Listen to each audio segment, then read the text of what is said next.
Masuk Mbak Nela. Assalamualaikum Mbak Nela. Waalaikumsalam. Halo dok, jelas suara saya? Mbak Nela. Alhamdulillah jelas. Alhamdulillah. Gimana dok? Ini Sehat? langsung gini, Mbak, ini ada yang nanya nih, kalau ada radang di selaput otak harus bagaimana ya, bisa sembuh sendiri nggak? Jadi radang berarti ada inflamasi di badan ya. Jadi salah satunya memang kita mau bicarakan ini, yaitu kalau kanker itu sebenarnya reaksi inflamasi, reaksi autoimun, sebenarnya seperti itu gitu. Cuma nanti kita ada acaranya tanggal 29 Oktober di Jakarta Design Center.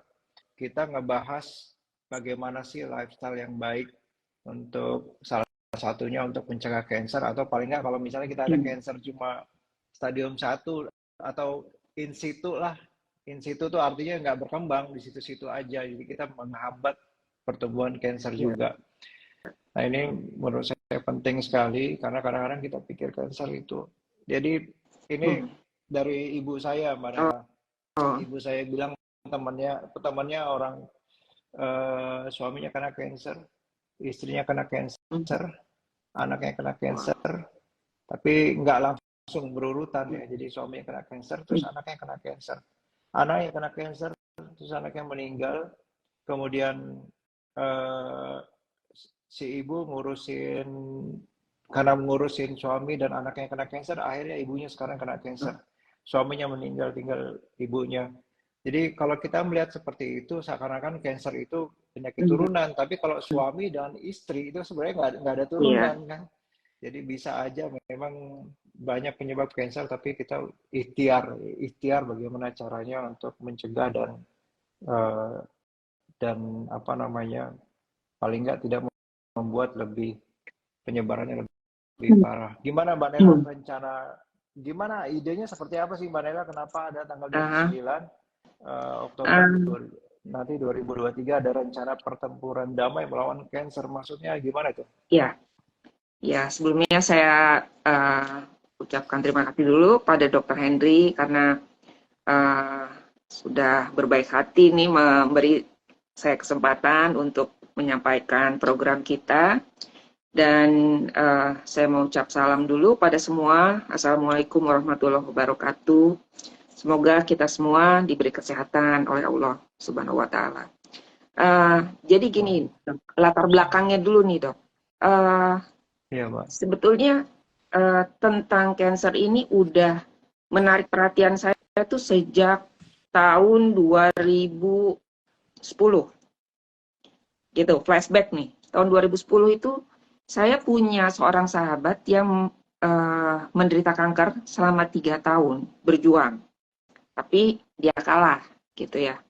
Nah selama saya ikut melihat dia dari dekat gitu ya, membantu dia di hari-hari terakhirnya dia, saya banyak bicara sama dia dan saya melihat kok kayaknya kalau begini cara perjuangannya seorang pejuang kanker, saya kok sedih banget gitu loh lihatnya.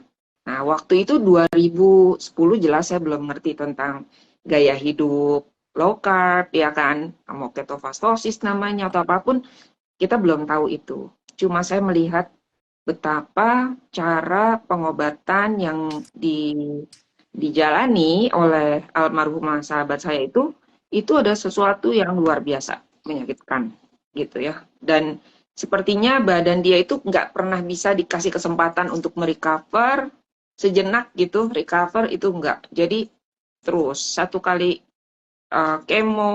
operasi, terus kemo, radioterapi, kemo lagi, radioterapi lagi sampai dia moon phase.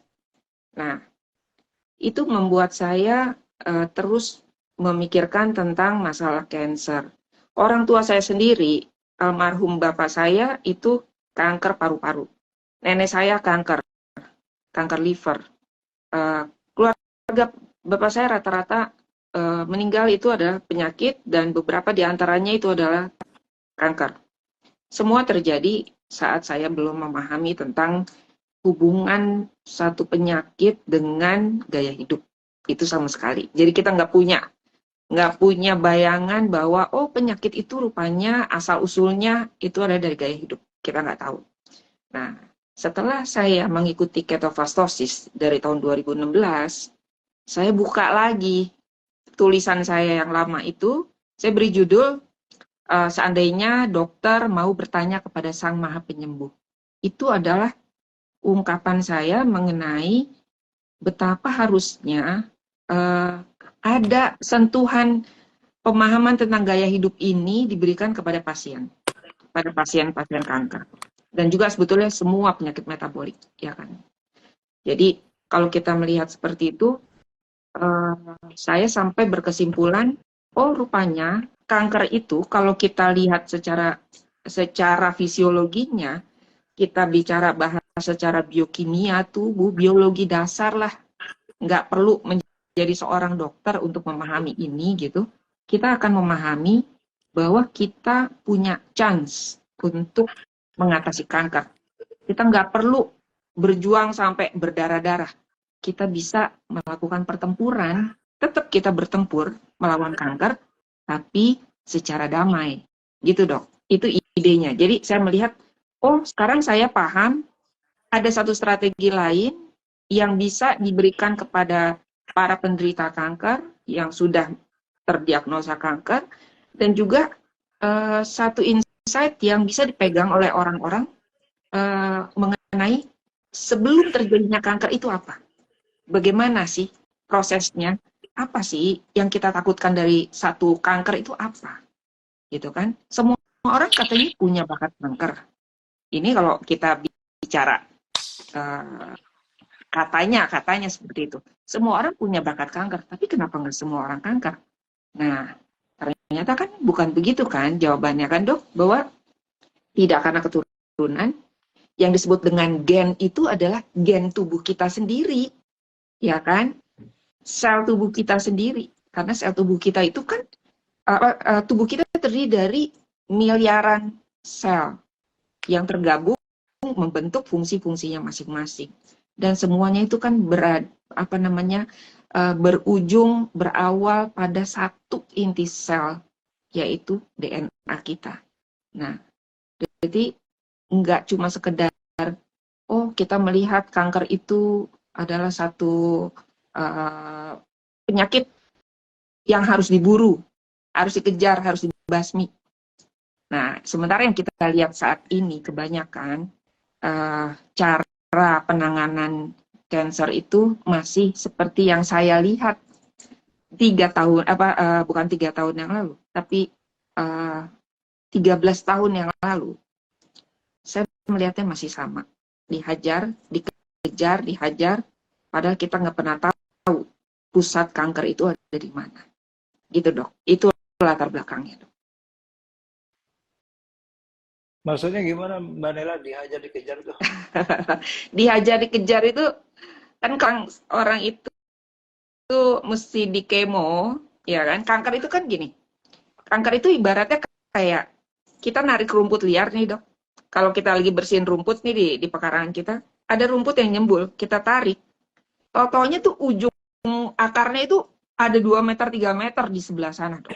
Pernah nggak gitu dokter lihat? Itu kita tarik nih rumputnya di sebelah kita, taunya akarnya itu masih ada 1 meter atau 2 meter di jauh dari kita. Nah, ibaratnya seperti itulah kanker.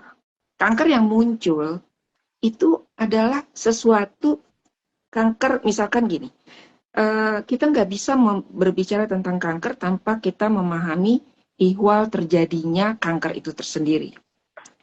Seorang onkolog yang saya pahamin ya, nggak bisa menyatakan satu kanker akarnya ada di mana. Nggak bisa. Nggak ada orang yang bisa tahu itu. Karena satu sel kanker itu terjadi dari pembelahan satu sel yang pada saat terjadi pembelahan itu mengalami satu problem. Jadi satu sel yang sudah cacat, entah bagaimana dia bisa ketelanjuran membelah dan sukses. Nah, entah bagaimananya itu akan kita jelaskan di saat kita nanti workshop. Akan dijelaskan bagaimana satu sel itu bisa membelah tanpa aturan. Nah, sekarang yang saya maksud dengan kok dikejar, dihajar gitu, itu adalah proses pengobatan, kemoterapi, radioterapi, mau itu posisinya ada di payudara kah atau di otak, itu kalau perlu di radioterapi akan terus dilakukan. Kalau kankernya, sel kankernya dilihat melalui PET scan ada di misalkan di ginjal, maka ginjalnya akan terus dijadi sasaran. Nah, sementara yang menjadi persoalan utamanya adalah bukan seperti itu cara kita mengatasi problem kanker ini. Karena yang namanya akar kanker itu nggak pernah ada. Kanker bisa membelah di mana saja, ditutup di sini, bisa terjadi di tempat lain. Ditutup kita kejar di payudara, masektomi, tetap aja taunya muncul lagi di ginjal. Ginjal mesti apa? Mesti diangkat ginjalnya. Taunya muncul lagi di otak. Di otak mau dilakukan apa? Kalau udah di otak biasanya cuma bisa radioterapi aja. Tapi tetap tidak menyelesaikan masalah. Nah, yang saya lihat adalah, apakah kita harus seperti itu? Apakah kita harus menghajar kanker? Sementara ini percakapan saya dengan sahabat saya yang sudah nggak ada, itu dia bilang, kanker itu adalah sel tubuh saya sendiri, dia bilang, yang mbalelo. Sel tubuh manusia yang melalui satu perubahan, pembelahan sel yang tidak sepatutnya terjadi, tapi dia bisa lolos sensor, padahal dia seharusnya nggak lolos quality control. Karena tubuh kita itu sebenarnya ada quality controlnya, dok. Untuk bisa membelah sel itu nggak bisa sembarangan. Kompleks sekali. Dan walaupun kompleks, tapi sangat simple. Kalau mau kita bilang kompleks prosesnya. Tapi kalau kita mau simplify, sangat simple kita menghandle-nya gitu. Nah, yang saya maksud di sini adalah kalau kita mau kejar terus-menerus sel kanker itu, sampai kemana? Nggak akan bisa ketemu. Yang ada badan kita makin hancur. Saya bayangin gini, seorang penderita kanker itu, dia sudah cukup kerepotan dengan adanya kanker. Kalau sebelum saya bicara sampai sana, saya mau sedikit ceritakan obrolan saya dengan Mas Tio. Apa sih sebenarnya ditakutkan orang dari kanker? Iya kan? Itu kan sebenarnya kan kenapa kita dengar kanker takut banget gitu. Kenapa kita takut kanker? Kita takut kanker karena akibat pembelahan sel yang terus-menerus tanpa aturan ini akan menekan organ-organ tubuh kita yang normal, yang utama, sehingga tidak bisa berfungsi sebagaimana mestinya. Itu dulu nih, kita mesti tahu kalau kanker, kita takut kanker adalah karena kita nggak mau organ utama kita terganggu akibat dia muncul di mana aja, menekan sana-sini, sehingga kita nggak bisa berfungsi. Itu dia yang namanya kanker seperti itu. Lalu kanker ini bagaimana cara kita bisa melawannya? Kalau kita bilang pertempuran, kok bertempur tapi damai sih? Kan gitu ya dok. Bertempur kenapa bisa damai? Mana ada sih pertempuran yang damai? Kalau di mana-mana peperangan, ya peperangan habis-habisan. Bertempur secara damai ini adalah kalau kita sampai pada akar persoalan, akar masalah, apa yang membuat kanker ini bisa membelah diri, telah terjadi ketidakseimbangan di dalam tubuh kita, dalam masalah imun kita, sehingga semacam lalai adanya satu benda asing yang sudah tidak layak membelah diri, itu ada satu protein yang di-mute oleh si kanker ini sendiri. Dalam rangka dia bisa survive. Dia sendiri mau survive. Nah, dengan seperti itu, tubuh kita, sebagian dari tubuh kita sudah sebetulnya sebelum kanker itu muncul, tubuh kita sudah memberikan peluang buat kanker untuk dia bisa tumbuh, untuk dia bisa berkesempatan membelah diri sukses, walaupun seharusnya dia nggak layak untuk membelah diri. Karena kan kita punya istilahnya ada yang nanti kita akan bahas tentang telomer, kita bahas juga tentang tera, apa sih faktor-faktor yang bisa membuat sel itu bisa membelah diri, apa yang menghambat, itu sebetulnya by system di tubuh kita tuh udah ngatur semua, gitu. Jadi nggak ada, kita nggak perlu kita mengawasi tiap-tiap sel kita, diawasin terus-menerus, itu nggak diperlukan kalau tubuh kita secara metabolisme sehat, gitu loh dok. Jadi sebetulnya akar dari penyakit kanker adalah ketidakseimbangan metabolisme tubuh kita sendiri. Itu sih awal berangkat tuh dari situ dok. Jadi kalau kita mau bicara kesembuhan, ya jawabannya bagaimana PR-nya kita untuk mengembalikan keseimbangannya, gitu kurang lebih dok. Ya, kebetulan tadi hari ini ada pasien saya yang 3 tahun yang lalu saya operasi. Pada saat pandemi, beliau usia berapa saya lupa ya, 50-an kali. Didiagnosa kanker ya, kanker. Beberapa bulan yang lalu saya itu ketemu dia pakai ini tutup kepala gitu. Jadi saya kena cancer dia bilang gitu. Terus sudah operasi, udah kemoterapi, sehingga ya dia pakai tutup biasanya kan rontok ya mbak. Jadi dan tadi setelah berapa ya 6 bulan nggak ketemu, tadi datang udah rambutnya udah tebal. Saya bilang gimana pengobatan? Dia bilang ya alhamdulillah udah selesai kemo, udah dinyatakan sembuh, jadi rambutnya udah tumbuh lagi. Saya tanya lagi, dulu tuh gimana ceritanya Pak? Karena COVID, waktu itu bukan karena sakit COVID, tapi karena pandemi. Karena pandemi ada masalah pikiran, waktu itu banyak kerjaan, banyak yang diurusin, banyak yang dipikirin. Waktu itu kenapa saya lupa, sehingga dia bilang memang kurang istirahatnya. Jadi teman-teman tadi ada yang nanya, makanan apa yang bagus buat cancer. Jadi gini teman-teman ya, merubah sesuatu itu kita butuh adaptasi ya. Dan pada saat adaptasi tubuh kita stres. Pada saat stres kita bisa memproduksi hormon stres yang kalau itu berlebihan justru itu memperburuk penyakit kita. Gitu. Jadi saya agak susah ngomong makanan apa yang, karena kadang-kadang pada saat kita berubah kita tiba-tiba stres. Jadi yang penting keseimbangan aja. Kalau di badan kita itu ada hormon stres, ada hormon rileks, yang penting itu yang misalkan keseimbangan.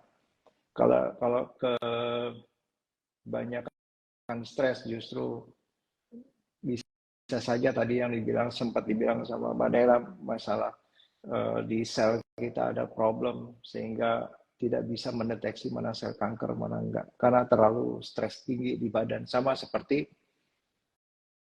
kejadian autoimun gitu, reaksi alergi gitu. Padahal itu makan telur biasa-biasa aja, tapi tubuh melihat itu sesuatu yang berbeda. Nah, jadi nanti akan tidak hanya dari segi makanan saja sih sebenarnya.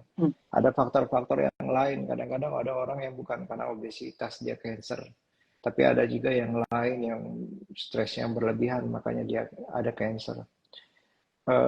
Ya sebetulnya dok. Besok itu saya gimana? Sebetulnya saya tuh ada yang saya catat sebetulnya dari kasus-kasus kanker ini ya dok.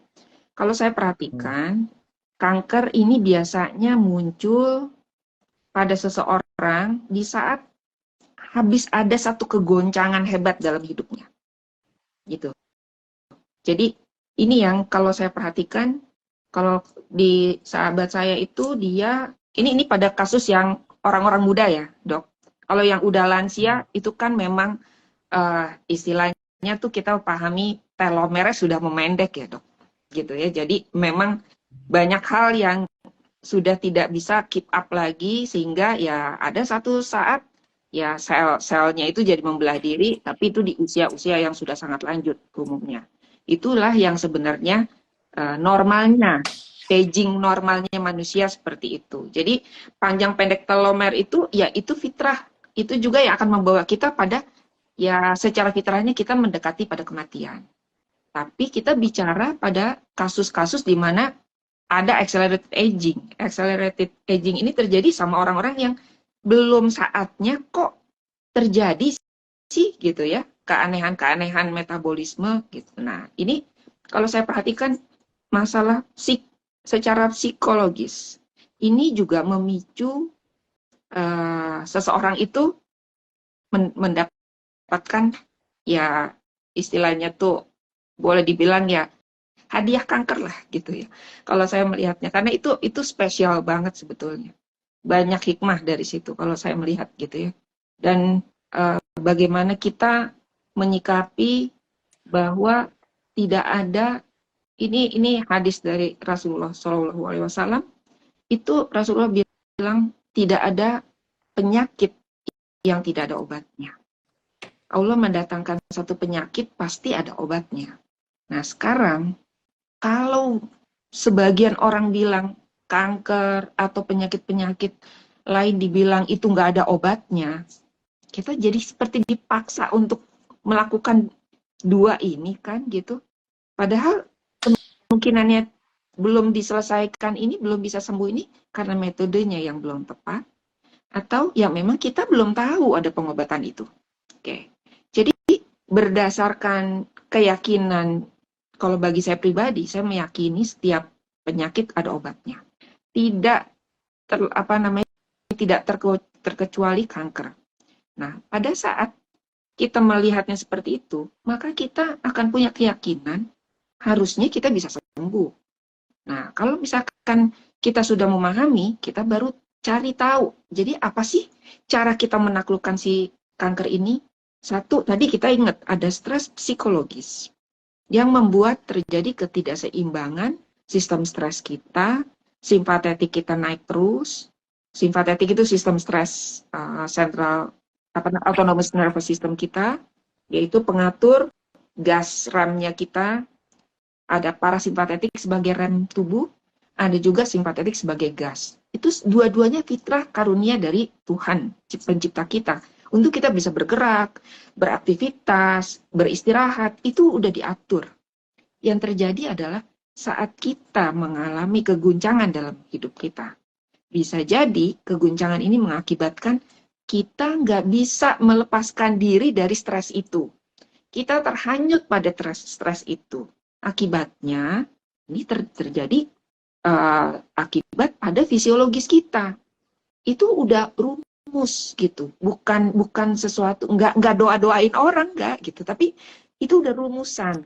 Kimia tubuh kita akan bereaksi kalau seseorang terus-menerus mengalami stres, berarti sistem stres di otak dia mulai dari amigdala, itu sistem emosi, gagal mengatasi emosi kita dan hanyut dengan emosi itu, maka secara tanpa kita tahu, mereka saling mengirim sinyal kepada bagian otak yang lain yang tugasnya mengaktifasi sistem stres kita untuk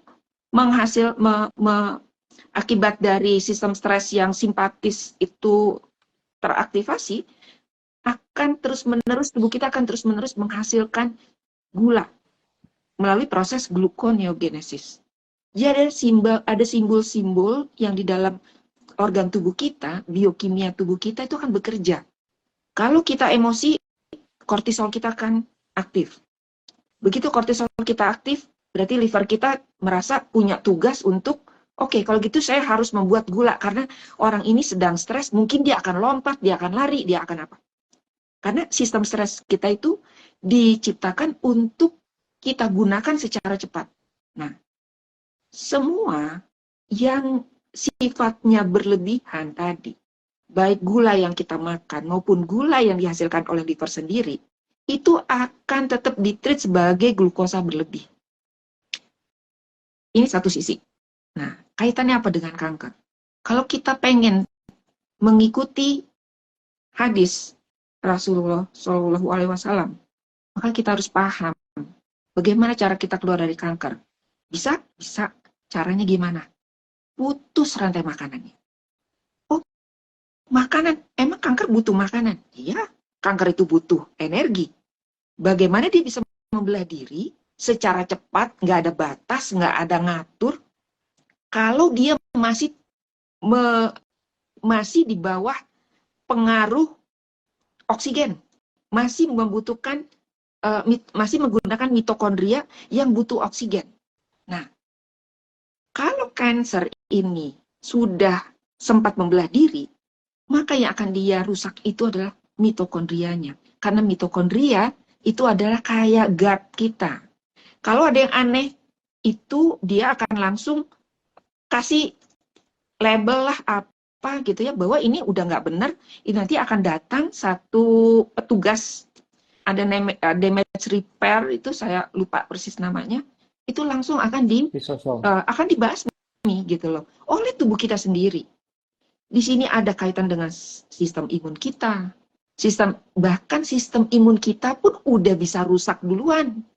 Jadi kalau ditanya kanker duluan apa sistem imun kita duluan yang rusak, walau bisa jadi sistem imun kita udah lemah duluan. Buktinya, kok ada yang tumor-tumor waktu masih baru-baru kok nggak ketahuan.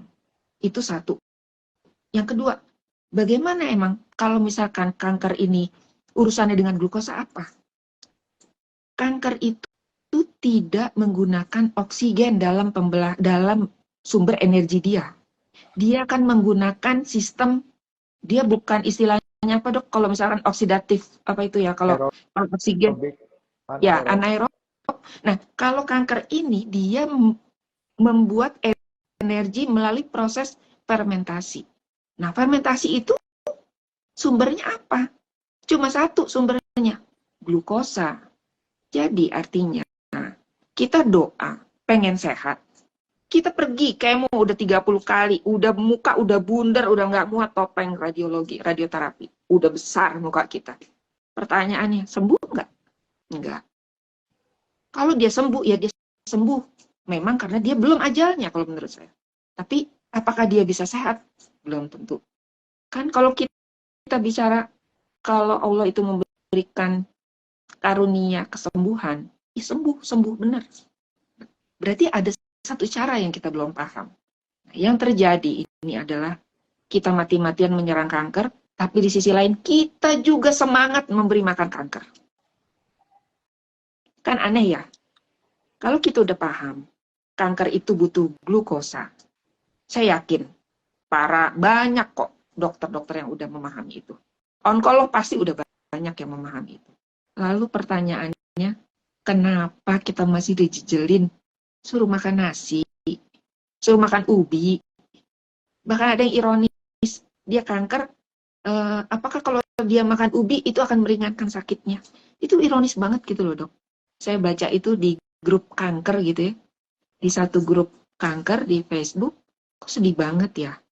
Atau dia disuruh makan buah-buahan, makan yang nggak ada, yang itu semuanya berujung pada glukosa atau fruktosa. Kita kan pengen kanker itu lemah. Daripada kita mengambil cara represif, nih kalau kita istilah perang nih, kita perang di dunia, daripada kita represif, senjata kita juga nggak cukup. Kalau kita sekarang dengan adanya kanker, kondisi kita tinggal 70%, kemampuan kita melawan si kanker itu, sel imun kita, sistem imun kita udah oleng, tinggal 70% nih pasukan kita. Terus disaranin, operasi, udah dioperasi, turun, tinggal 50%. 50% ini sebagian sel imun kita berjuang itu mengatasi luka kankernya. Sebagian untuk urusan-urusan yang lain. Terus mampu nggak kita? Akhirnya makin turun. Makin turun. Lalu akhirnya kita nggak mampu ngelawan sama sekali. Dan kankernya makin. Ini satu, ya saya lupa nama dokter yang saya ikuti YouTube-nya. Dia kalau nggak salah dari Amerika. Ini satu yang mencengangkan ya, dok. Saya tuh kaget dan itu menurut saya, itu bukti yang tidak terbantahkan. Cyanida. Sianida itu kan cara kerjanya mengikat oksigen ya dok. Kalau tikus yang ada sel kankernya dikasih sianida, tikus itu langsung mati dok. Tapi kankernya enggak mati dok. Karena dia kan nggak pakai oksigen, dia pakai glukosa. Yang dirusak oleh sianida itu cara kerjanya adalah mengikat oksigennya. Nah, artinya kita telusurin kalau begitu apa bisa kita menang lewat kanker, apa melawan kanker? Bisa. Caranya gimana? Ya udah, kalau memang kita mau ngerubah diri kita mau istilahnya kita ambil jalan damai untuk melawan kanker. Nomor 1, kita ubah gaya hidup kita. Kita putus mata rantai makanannya si kanker.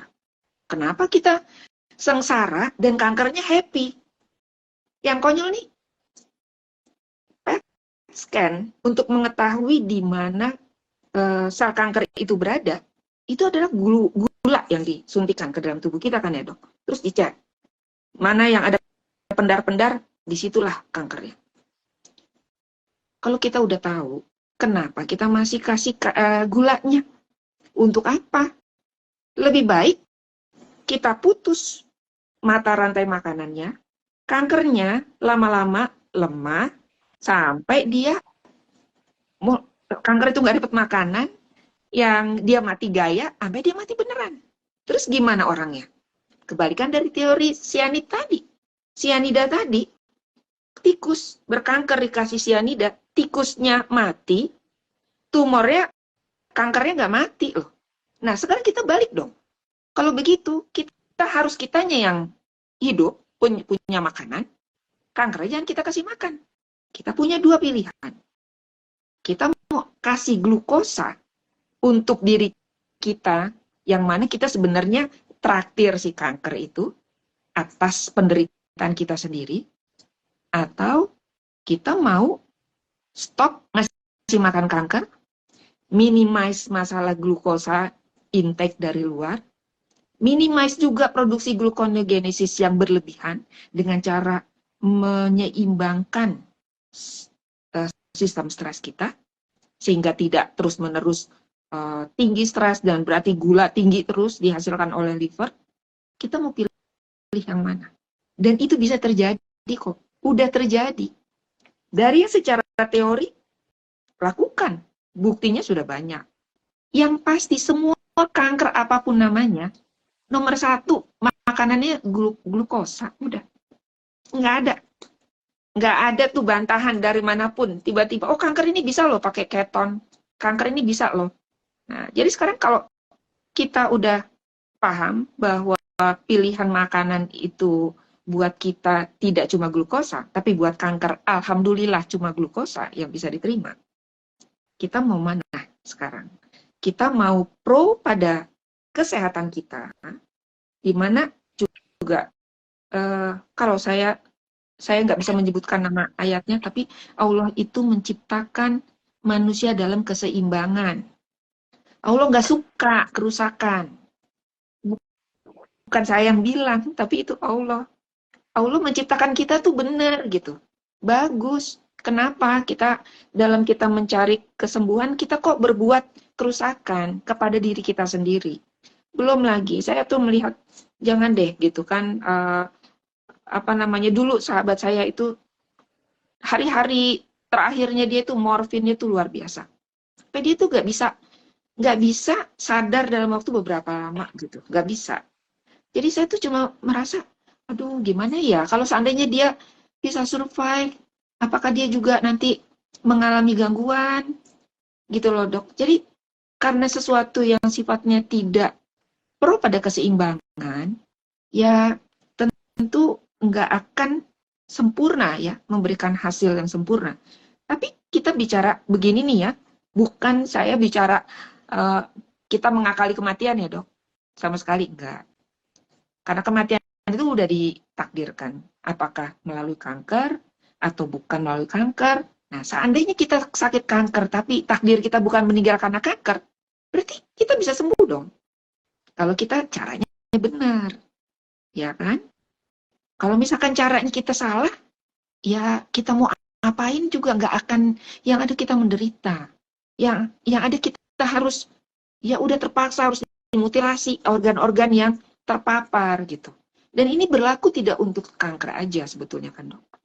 Pola penyembuhan yang seperti ini, yang secara damai ini sebenarnya bukan cuma untuk kanker aja. Cuma karena kami nih ya dari Keto Talks and Bazaar, kita mau mengangkat ini gitu. Jadi Keto Fitness itu ngadain Keto Talks and Bazaar nih udah dari tahun lalu tuh dok, udah lebih dari 7 kali dengan macam-macam topik.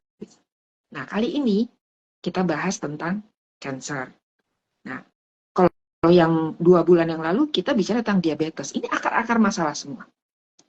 Kalau kita udah memahami bahwa cancer ini ada unsur, ada masalah gangguan di imunologi, di sistem kekebalan tubuh, akibat dari apa? Dari inflamasi yang kronis, ya kan? Inflamasi kronis ini bawanya kemana-mana deh. Yang pasti kalau orang bilang cancer, nah inilah benang merahnya antara stres psikis dengan terjadinya cancer, orang itu menjadi cancer, itu adanya di inflamasi kronis ini. Terus gitu terjadi. Inflamasi tanpa disadari. Saya sampai situ dulu deh. Ya, ya teman-teman, kita mau reminding ada acara tanggal 29 Oktober. Nanti bisa lihat link di bio saya di seminar, nanti bisa dicek di sana. Nanti di acara itu siapa aja yang Mbak yang bicara, Mbak? Boleh diumumin, Mbak? Kita akan undang ada 2 penyintas kanker. Yang satu kan dokter Giginas, yang kedua namanya Teh Ega. Teh Ega ini penyintas kanker tiroid. Nah, kenapa kita undang? Karena pasca dia selesai menjalani serentetan pengobatan dan juga menjalani ketofastosis, beliau ini hebat. Dia bahkan bisa naik gunung tuh, di usia nggak jauh dari saya loh. Udah kepala 5. Dia naik gunung, summit, gunung-gunung di Pulau Jawa, sampai terakhir dia kalau nggak salah ke Rinjani, itu luar biasa. Saya cuma pengen kita melihat bahwa penyintas kanker ini, dia kalau dia jalanin, dia ubah gaya hidupnya, ya memang betul-betul bisa sembuh, benar-benar sembuh gitu. Nggak sembuh sekedar ya kita harus minum obat terus gitu, nggak seperti itu. Jadi kalau memang faktor pencetus kankernya bisa kita atasi, terus nggak ada tempat buat kanker untuk ikut makan, nggak ada yang nyediain makan gitu ya, itu tentunya dia nggak bisa bertahan lama di kita. Karena gini, kenapa nih water fasting ya? Tadi ada yang tanya juga kan, water fasting. Water fasting ini gunanya untuk apa? Water fasting ini kalau untuk penderita kanker, itu betul-betul kita 3 kali 24 jam tidak memasukkan asupan apapun, kecuali minum, mungkin air kaldu, oke, cuma air putih, hanya itu aja. Dan di hari ketiga, saya udah pernah melakukan itu ya. Itu gula darah puasa saya sampai 51 atau 54 tuh. Di kondisi 50-an itu, kanker nggak bisa bertahan. Jadi kalau ditanya sederhananya nih, gimana sih caranya bisa ketofastosis atau gaya hidup yang kita bicarakan ini bisa menyembuhkan, itu gimana caranya? Ya kalau gulanya 50-an, kanker tuh nggak dapat makanan. Jadi dia mau ngapain gitu? Lama-lama dia mati. Tapi cara matiin kanker tidak dengan ngeracunin, karena kalau kita racunin, yang kena itu malah sel-sel tubuh kita yang masih sehat pun kena. Karena memang nggak bisa, ya kan? Nggak bisa milih-milih. Bahkan yang sahabat saya dulu, sel kankernya pinter. Begitu kemo, dia diam aja, kata dokter. Nggak ngapa-ngapain tuh, nggak dimakan sama dia. Jadi temen saya makin merosot karena sel-sel dia yang tadinya udah lemah makin lemah lagi, makin banyak yang rusak. Akhirnya kankernya yang menang. Nah, jadi kuncinya adalah kalau kita bisa menurunkan gula darah puasa kita di bawah 60 secara stabil, itu kanker mati. Nah, terus pertanyaannya sekarang nih, yang mungkin kita lupa bahas. Oke, kalau orang-orang nggak dikasih makan glukosa, nggak boleh makan. Glukosa asal dari mana sih? Karbohidrat kan ya, Dok? Karbohidrat itu apa aja? Udahlah, yang semua yang kita dari kita lahir kita tahu itu. Nasi, kentang, mie, roti, semua dan teman-temannya. Tepung-tepungan itu, seluruhnya itu karbohidrat. Seluruhnya menghasilkan glukosa. Semua yang menghasilkan glukosa di dalam darah itu dinikmati oleh kanker. Berarti sekarang pertanyaannya, gimana caranya kita bisa survive tanpa ada glukosa?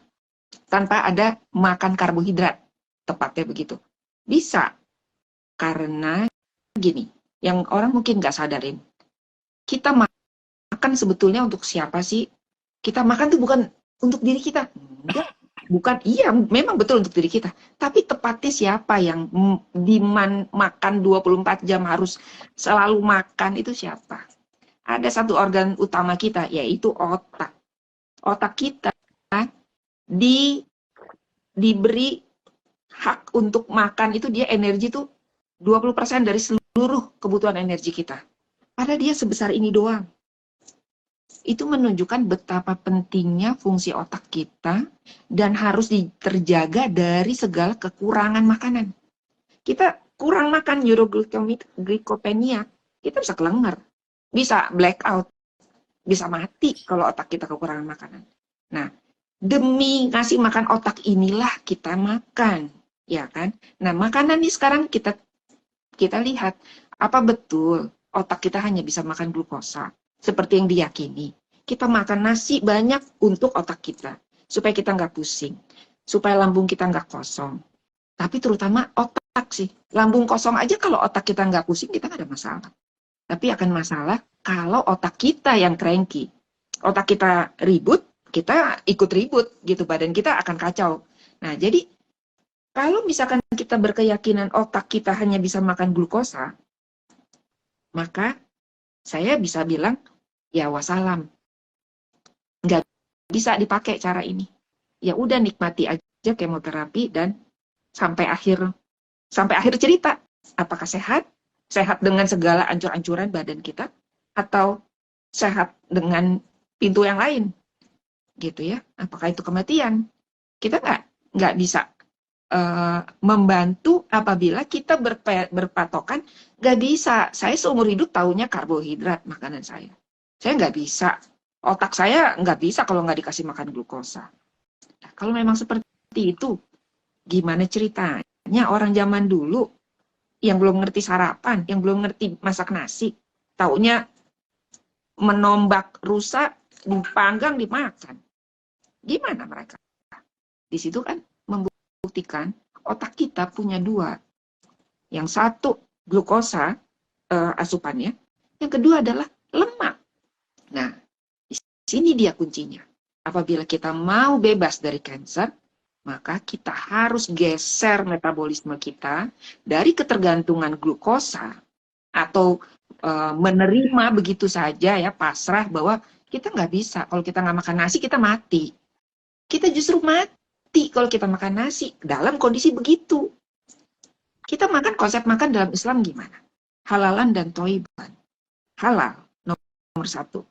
Lalu toibnya gimana? Kalau kita memperhatikan kaedah halal dan disandingkan dengan toib, nggak ada namanya orang sakit metabolik. Kita, apakah orang-orang yang sakit metabolik akibat makan yang haram? Enggak. Mereka makan yang halal. Makan makanan yang halal, tapi kandungannya itu sudah tidak toib buat diri dia.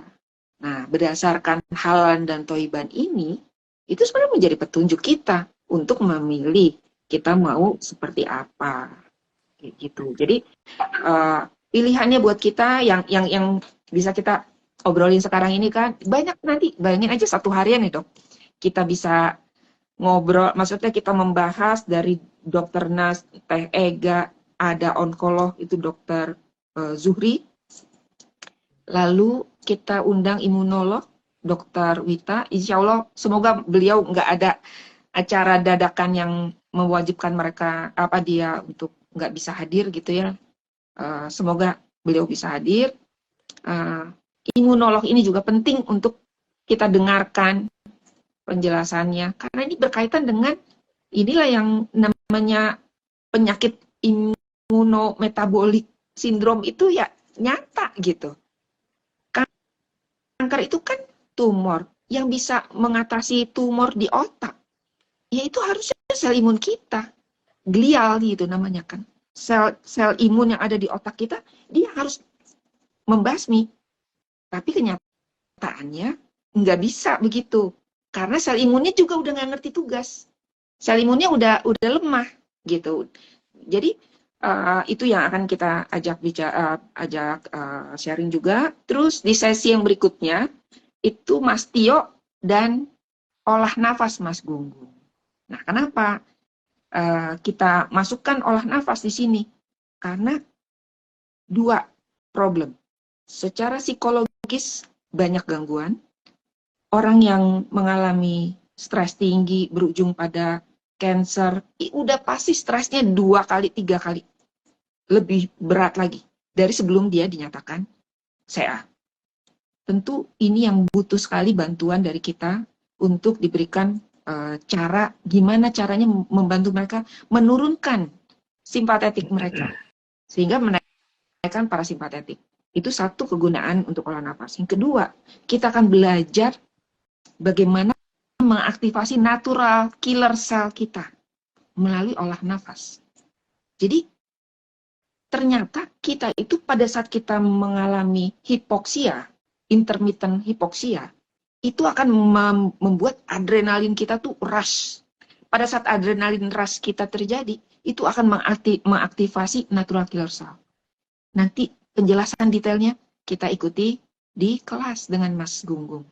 Nah, kalau khusus dengan Mas Tio, kita akan berkenalan dengan yang namanya sel kanker itu, yang insya Allah setelah kita saksikan bersama-sama, ya harapan kita adalah keluar dari ruangan atau setelah mengikuti, mau itu yang online gitu ya, kita akhirnya jadi memahami, oke, cancer, saya udah tahu siapa kamu, dan saya nggak takut sama kamu. Kita berdoa sama Allah, semoga ini ikhtiar kita adalah ikhtiar yang terbaik. Gitu. Jadi justru kita bukan mau menakut-nakuti orang dengan topik kanker, tidak. Kita justru kepengen tahu, memberitahu bahwa kanker pun punya kelemahan. Dan itulah kunci dari pertempuran damai melawan kanker. Bisakah? Jawabannya insya Allah bisa, Dok. Gitu, Dok.